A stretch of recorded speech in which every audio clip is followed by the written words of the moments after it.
Hi everyone, Shai here. I hope all of you are doing good. Welcome to another new video. Today, we're uncovering the shocking secrets behind some of the most popular foods and drinks we consume every day. From the surprising ingredients in Coca-Cola to what really goes into making Pringles, we're pulling back the curtain on how these products are made. I bet after today's video, you might think twice before putting these products in your shopping basket again. Get ready for some eye-opening revelations that could change your eating habits forever. So, here are some of the foods you'll never buy again after knowing how they're made. Number 1. Coca-Cola. There are few beverages as thirst-quenching on a hot summer's day as a crisp, refreshing bottle of Coca-Cola. But there's a chance you'll never drink it again knowing how it's made, what it's made of, and how it interacts with your body. No one, except a select few Coca-Cola staff members, knows exactly what the Coca-Cola formula is since it's a heavily guarded trade secret. However, we do know that it contains concentrate, coca leaf, cola nut, flavoring, acid,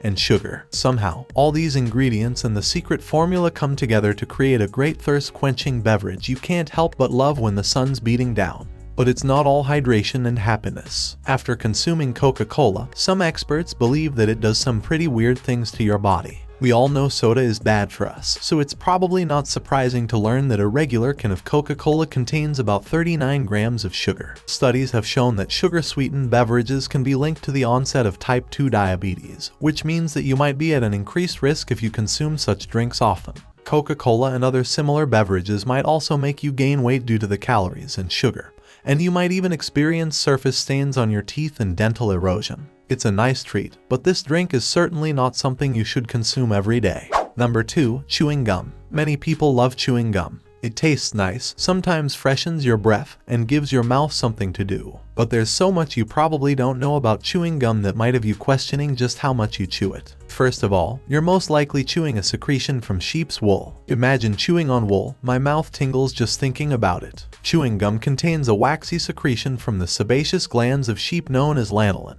On the sheep, this makes their wool waterproof, but in chewing gum, it gives it that chewiness that we love. There are also many other ingredients often included in the gum base, such as glycerol esters from resin and gum resin, polyethylene, and polyvinyl acetate. Then there are the ingredients that make gum soft, vegetable oil, and glycerin, and of course the sweeteners like sucralose, xylitol, and sorbitol. Some gums are manufactured for taste, while others are created with medical functions like helping you quit smoking, offering nutrition, and increasing alertness. Chewing gum definitely isn't one of the most harmful things you can put in your mouth, but there are some hazards associated with it.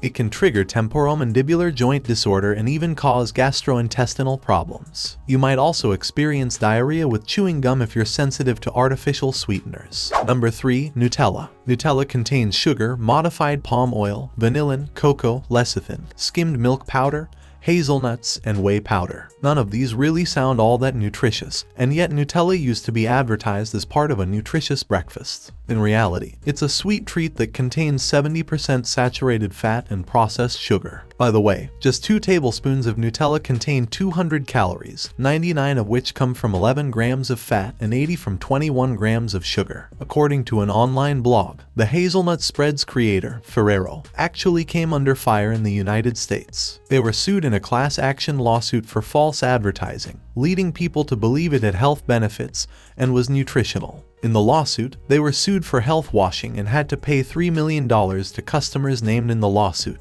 The lawsuit also required Ferrero to change their advertising and labeling to avoid making consumers think it was a healthy breakfast staple. There's no denying that having Nutella on toast is a delicious snack, but it is by no means an overly healthy one. You're probably setting yourself up for a sugar rush followed by a crash. Before moving on to the next point, I'd like to take a moment to introduce you all to my merchandise. You can support my content by getting your favorite products from my store or by simply joining my channel. Your support means a lot to me. Now, let's get back to the video. Number 4. Pringles. Look, I'll be the first to admit I love eating potato chips. They're so Moorish and the perfect snack to enjoy on the sofa while you watch your favorite TV show. But I'll also be the first to admit that I know they're unhealthy. What I didn't know, though, was just how unhealthy they are, especially Pringles. According to online resources, the Pringles company wanted to avoid taxes against luxury foods in the UK, so they argued that the potato content of their chips was so low that they technically weren't even potato chips. And sorry, pardon. That's right, the potato chips you're eating from can have the merest hint of our starchy friend. Pringles actually contain rice, wheat, corn, and potato flakes in a weird kind of slurry mixture which is then pressed into a shape, rolled out into a thin sheet, and cut into shapes. It then moves forward on a conveyor belt and is pressed into molds to ensure they all stack neatly in those frustrating cans that get your hands stuck. The molds then move through boiling oil before being sprayed with powdered flavors. This doesn't sound all that great, to be fair, but could the worst be yet to come? Probably. According to online sources, a cancer-causing chemical called acrylamide is created when carb-rich foods like potatoes are cooked at high temperatures. It can be found in many everyday things like water. Still, an analysis by the Environmental Law Foundation found that all potato chip products they tested exceeded legal limits by 39 times and up to 910 times. Number 5. Instant noodles. Let's face it, most of us have reached into our pantry at one time or another for a packet of instant noodles. They're easy to cook, take minimal preparation, and can be pretty delicious. But if you knew how they were made and what they contained, you might be having them less often. Instant noodles are designed to have a long shelf life, so it doesn't take a genius to work out that they are pretty processed. They also have very little nutritional content on their own, are typically high in fat, sodium, and calories, and often have extra bits and bobs like flavorings, additives, preservatives, and artificial colors. Some instant noodles also contain monosodium glutamate and tertiary butyl hydroquinone, a chemical preservative from the petroleum industry. Recent studies haven't been painting a super great picture of instant noodles. One said that excessive consumption of instant noodles might trigger obesity and lead to other conditions like diabetes, hypertension, high blood pressure, and heart problems. Most instant noodles feature maida, which is wheat flour that has been milled, refined, and bleached. It's rich in flavor but extremely processed and has minimal to no nutritional value. Studies have also found that maida-based noodles can wreak havoc on our digestive health, and some remnants might even reach the appendix and trigger an infection.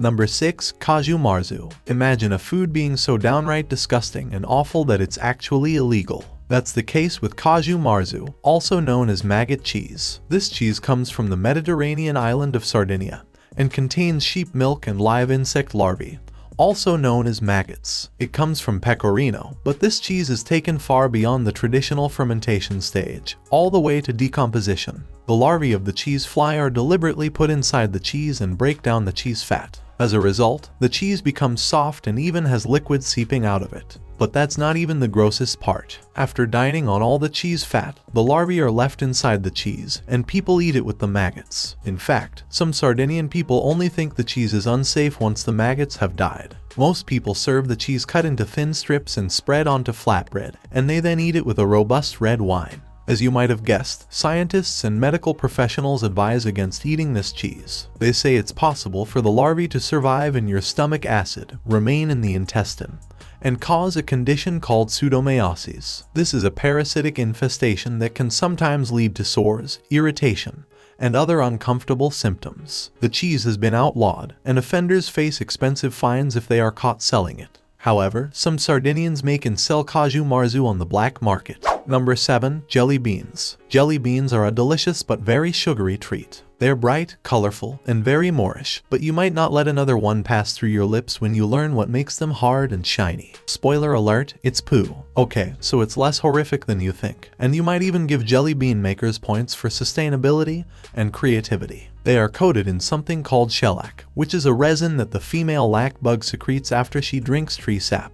Lac bugs come from forests in India and Thailand, and they deposit their shellac onto the branches and twigs. People then come in and harvest it before processing it into flakes. Once it's in flake form, it's dissolved in ethanol and sprayed onto a wide range of products like hardwood flooring, fingernails, and, you guessed it, jelly beans. It's even often used to replace the natural wax found on apples, which is removed during the cleaning process. As shellac is an animal byproduct, jelly beans are not suitable for vegans, and you might see it listed on ingredient packaging as E904. So, that was all for today. I hope you have watched the video up to this time stamp. Make sure to press the like button if it amazed you. Press the subscribe button if you still haven't subscribed to the channel, as it's totally free. You can follow me on all social media platforms. All links are given in the description. You can also watch other cool stuff. The playlist link is also mentioned in the description. I will catch you up soon in the next video. Till then, peace out.